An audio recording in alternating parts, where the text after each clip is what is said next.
Bienvenue sur Automoto. Avant d'entrer dans le vif du sujet pour vous faire découvrir cette nouvelle génération de Citroën C3 Aircross, je vous le dis tout de suite, oubliez tout ce que vous savez sur la précédente génération. 4,16 m de long, c'était jusqu'à présent le gabarit très compact du C3 Aircross, un SUV, tout ce qu'il y avait de plus urbain, encore plus petit qu'un Renault Captur pour vous le resituer.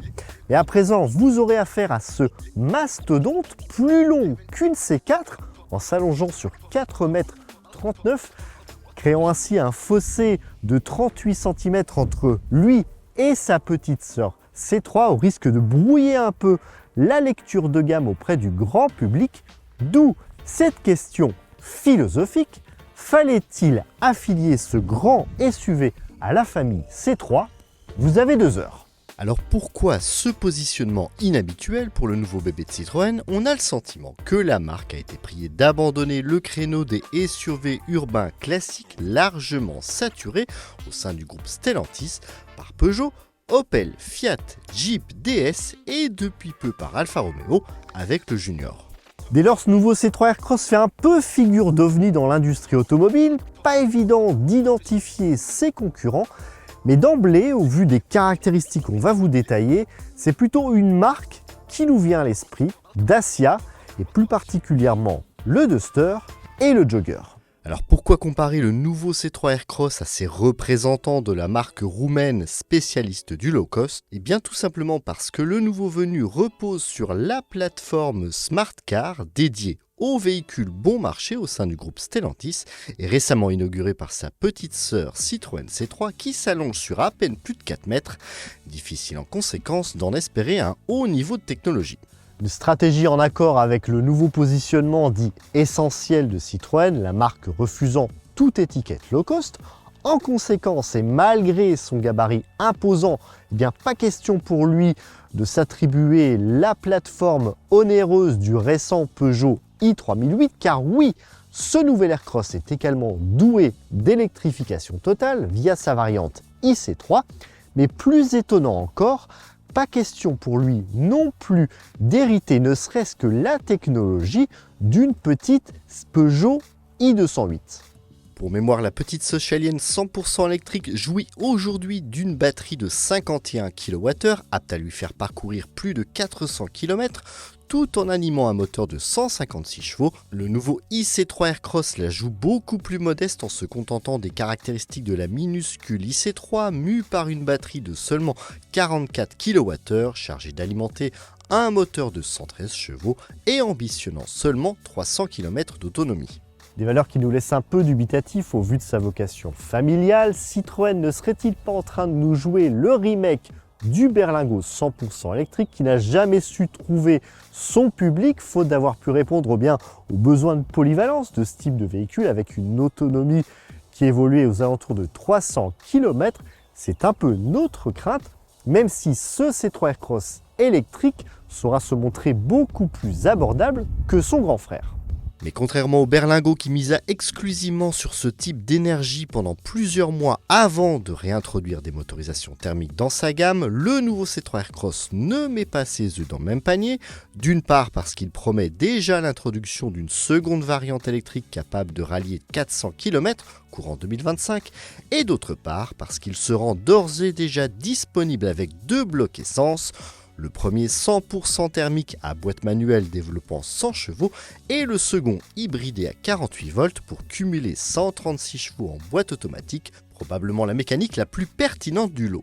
Car il va bien falloir un peu de nerfs et d'endurance à ce nouveau C3 Aircross pour séduire les familles nombreuses et même très nombreuses puisque jusqu'à 7 passagers pourront s'y installer, exception faite de cette version électrique qui restera fort heureusement cantonnée à 5 places. Jusqu'à 7 places dans un encombrement de seulement 4,39 m, cela relève de la prouesse de nos jours alors que la concurrence s'étend plutôt sur 4,70 m en moyenne.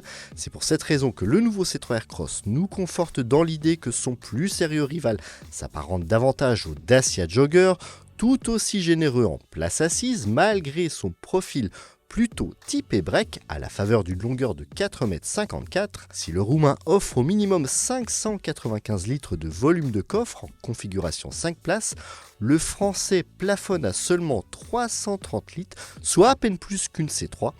Mais ce SUV Aircross pourrait bien tirer son épingle du jeu grâce à sa botte secrète. En effet, il est le seul à disposer d'un troisième rang rabattable sous le plancher pour bénéficier facilement d'un véritable coffre en configuration 5 places quand le jogger impose d'extraire et de remiser ses lourdes et encombrantes assises pour en faire autant. Le revers de la médaille, c'est le confort avec des sièges qui relèvent davantage du strapontin chez Citroën, là où ceux du jogger se montrent plus dignes de ce nom. Sans parler de l'impossibilité d'étendre ses jambes au troisième rang, même les petits gabarits y voyageront recroquevillés. Définitivement, ces places seront réservées aux enfants en bas âge.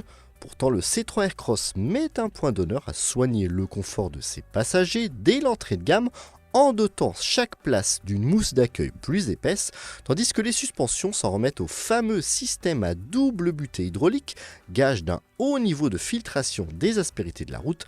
Là encore, ce SUV Citroën dispose d'un atout de choix pour se démarquer de la concurrence.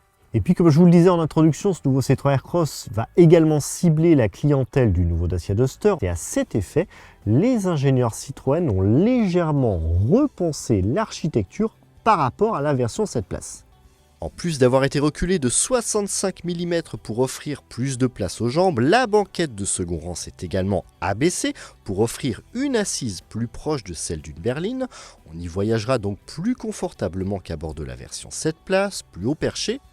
Côté coffre, et malgré le recul de la banquette, le volume s'amplifie pour s'établir à 460 litres en l'absence des strapontins de troisième rang.